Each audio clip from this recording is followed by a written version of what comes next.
Welcome to the Carfection 2018 Geneva Motor Show Roundup, and we're starting on the Toyota stand with this, which, to give its full name, is the Toyota GR, which stands for Gazoo Racing Supra Racing Concept. Why are we not doing a standalone film on this? Because, well, that's pretty much all we know about it. Front engine, rear drive, we don't know what the engine is or what the powertrain is. It looks very cool. You'll be able to drive it within Gran Turismo. The things about the styling that jump out, obviously it's got fantastic wide arches, but there's a lot of Zagato in that sort of double bubble roof, and then if you look at the line of the top of the side window to where it slashes through that, and then go and look up the current Aston Martin, the most recent Zagato, that you'll see quite a similarity. Other than that, it looks great, but they're not even talking about a road car yet. So just give us the road car already, please. We really want to drive it. And those lights as well. They look very like the old Supra, don't they? I think. Anyway, onwards.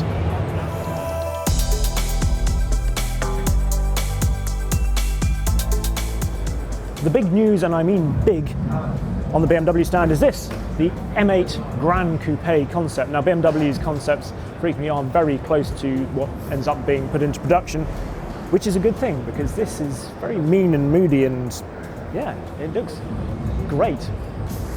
But large, really large. I mean, you're going to need a big road to pilot that.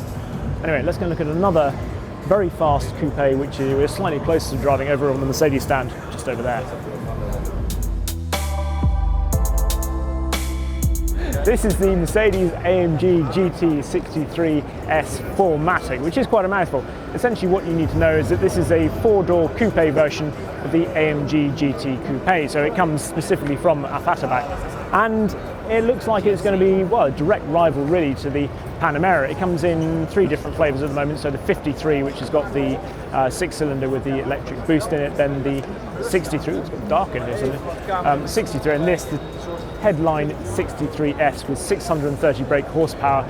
They'll come with four-wheel drive, but with the drift mode that we've seen before. There's a 9-speed automatic gearbox and rear-wheel steer, which sort of sets it apart from sort of other things like an E63, I suppose. It is actually based on the E-Series platform. It's slightly confusing knowing where it sits in the plethora of Mercedes and AMGs, but it looks very sleek and aggressive, and I'm sure it will be good to drive. Anyway, let's go and look at some less mainstream stuff. Mansory, always fun.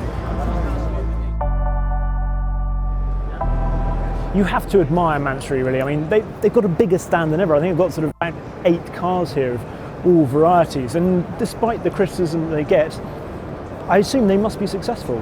The highlight, I think, of the stand, if you can call it that, is this, a Veyron in a sort of marble work surface colour that makes it quite hard to look at.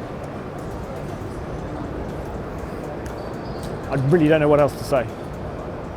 One of the surprises of the show for me is this, the Peugeot 508. Now, Peugeot's produced some pretty terrible cars in the last 15 to 20 years, but they've been getting better. And the 508, this is really nice actually. The interior is intriguing and feels quite a special place to be. I love this sort of high transmission tunnel here. Still got the small wheel, which I'm not sure about, and these paddles, they're quite cool actually. I even like the cloth on the seats. It's like a pinstripe suit. Well done, Peugeot. One of the stars of the show is, well, this old thing, Stratos. It's beautiful, particularly all in black. Why is it here?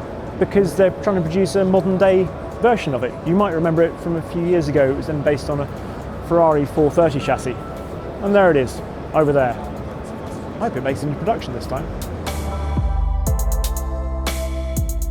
This is the Rimac Concept 2, so you already had the Concept 1, which you've seen, and the big news for me is that it looks like I might actually be able to sit in this one without sort of having to do that with my head.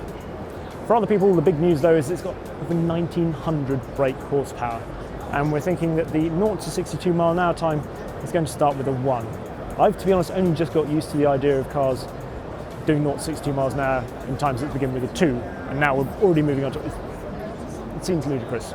Talking of which, this is obviously taking aim at the Tesla Roadster, and will apparently have level 4 autonomy, which means it will drive itself. You just have to sit there at the wheel just in case.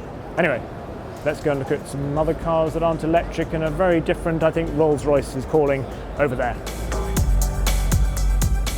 I happen to think that the Rolls-Royce Dawn is one of the most attractive cars on sale today, and now they've produced this for it.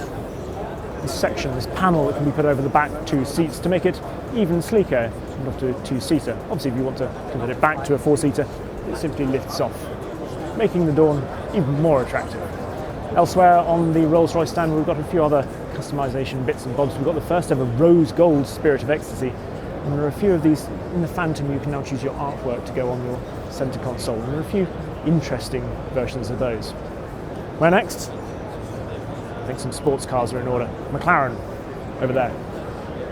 On the McLaren stand, it is all about the Senna. Now, we shot a video on the standard road carts. It's a very odd thing to say. But we shot a video on that, which you can see probably by clicking on a link at the end of this video. However, there's the best looking version of that I've seen behind there. It's an MSO version in sort of bare carbon with yellow highlights, and that does look really good. It's got the optional carbon fibre wheels, which I've seen for the first time as well, which are 20% lighter.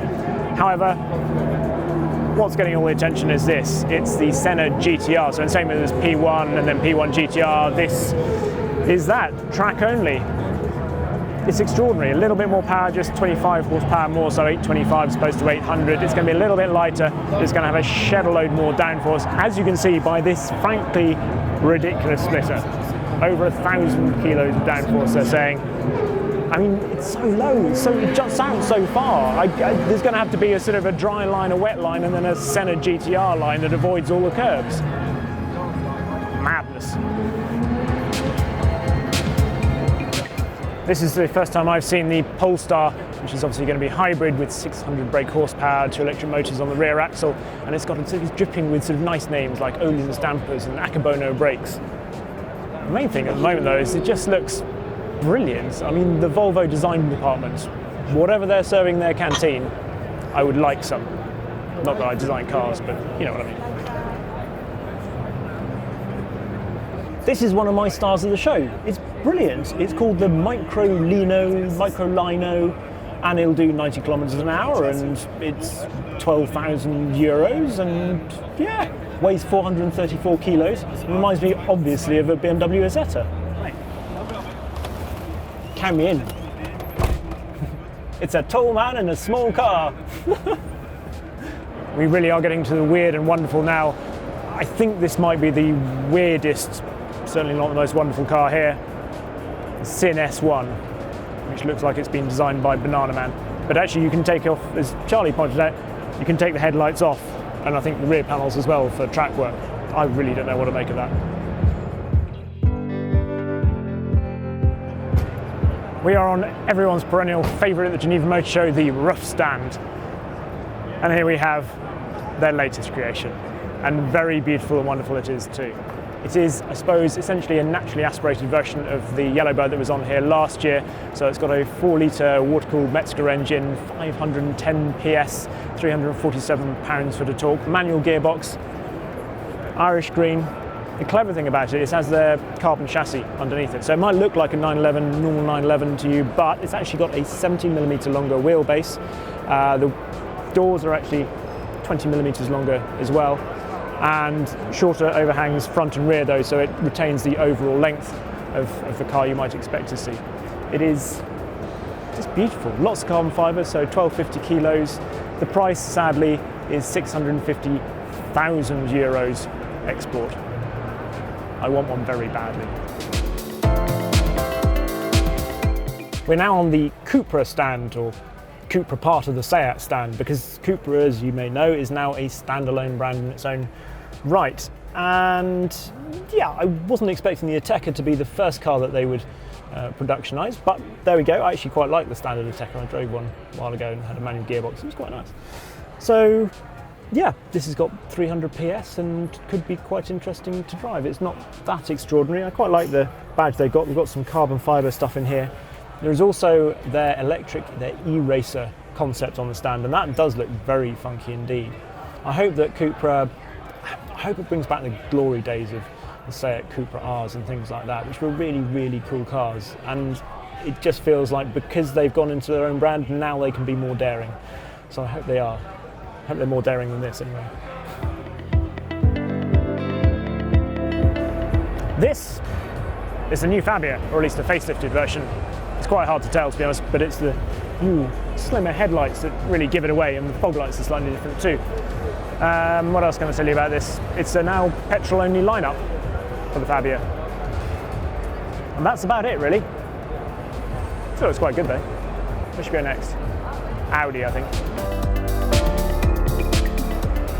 We were on our way to the Audi stand and we saw this, and because it attracted our attention, we thought it would interest you. It's the Iconia Nucleus, and it's quite striking. This rear end is actually, bizarrely, really quite like a higher version of what we saw on the Lagonda. It appears to be sort of fully autonomous and like a mobile office. It's not as sleek as the Lagonda though. So the Audi stand, the big news is the new A6, which you can see behind me, and you can see is phenomenally busy with lots of people crawling all over it, because what tends to happen, particularly I find on the second day of a motor show, is you get all sorts of spies from other manufacturers coming here, and they'll measure things and they'll take photographs of the inside of things like sun visors. And this is obviously an important car.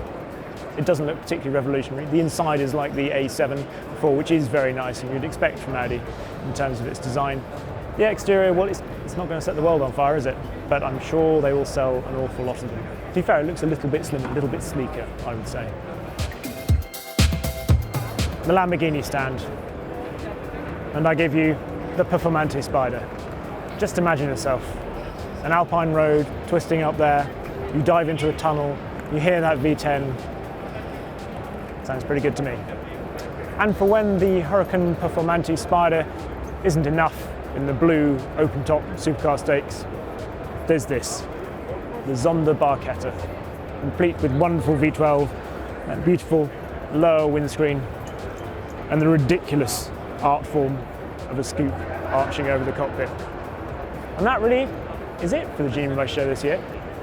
Let us know what you think in the comments below. Did we miss anything particular that we should have noticed? I'm sure we did, we always do. Feel free to comment on my crumpled pink shirt, as you always do, I'm always delighted about. And remember to sign up to the channel and click on the notifications, and check out all the other videos we did on the other cars here at the Geneva Motor Show. Thank you very much for watching.